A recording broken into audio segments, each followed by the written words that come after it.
ஒரு குரு சீடர்கள், ஒரு துறவி சீடர்கள் எல்லாம் இருந்தாங்க. அப்போ அந்த துறவி, அந்த குரு அந்த துறவிகளிடம் ஒரு கேள்வியை கேட்கின்றார். இரவு முடிந்து பகல் தொடங்கி விட்டது அப்படின்னு எப்படி கண்டுபிடிப்பீங்க? அப்போ முதல்ல ஒரு சீடர் பதில் சொல்றாரு, தூரத்தில் நிற்கிற ஒரு விலங்கு, அது நரியா நாயா அப்படின்ட்டு நான் சரியாக வேறுபடுத்தி சரியாக கண்டுபிடிச்சிட்டேன்னா பகல் வந்துருச்சு, இரவு முடிஞ்சிருச்சு அப்படின்னு அர்த்தம் அப்படிங்கிறான். அப்போ குரு இல்லை, தவறான பதில். இன்னொருத்தர் சொல்கிறார், தூரத்தில் இருக்கக்கூடிய ஒரு மரம், அது ஆலமரமா அரச மரமா அப்படின்ட்டு நான் கண்டுபிடிச்சி சொல்லிட்டேன்னா இரவு முடிஞ்சிட்டு பகல் வந்துருச்சு அப்படின்னு அர்த்தம் அப்படின்னா தவறு. குரு சொல்கிறாரு, ஒரு ஆண் ஒரு பெண் தூரத்தில் வர்றாங்க. அவர்களை இவர் என் சகோதரன், இவள் என் சகோதரி என்று என்னால் சொல்ல முடிகிறதா?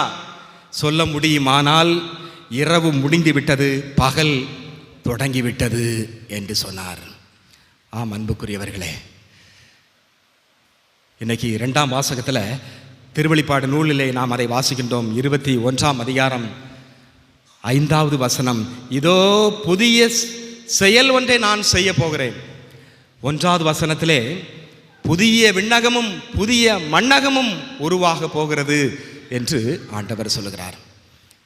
எனவே ஆண்டவர் விரும்புகின்றது இதுதான், நம்மோடு வாழ்கின்ற சகோதர சகோதரிகளை.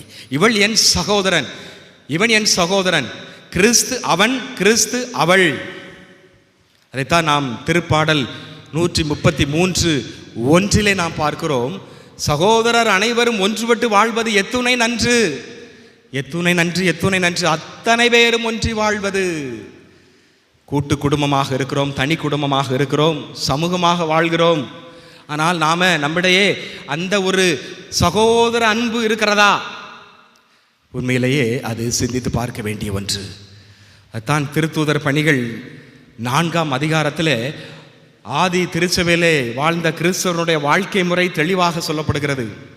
அவர்கள் ஒரே உள்ளமும் ஒரே உயிருமாக இருந்தார்கள்.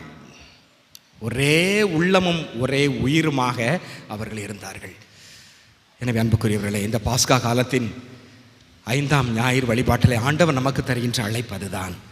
அவர் நம்மை அன்பு செய்தது போல நாமும் நமது குடும்பத்திலே உள்ளவர்களை, மற்றவர்களை அன்பு செய்வோம், ஒன்றுபட்டு வாழ்வோம். ஒரு தியாக, ஒரு தன்னலம் இல்லாத, ஒரு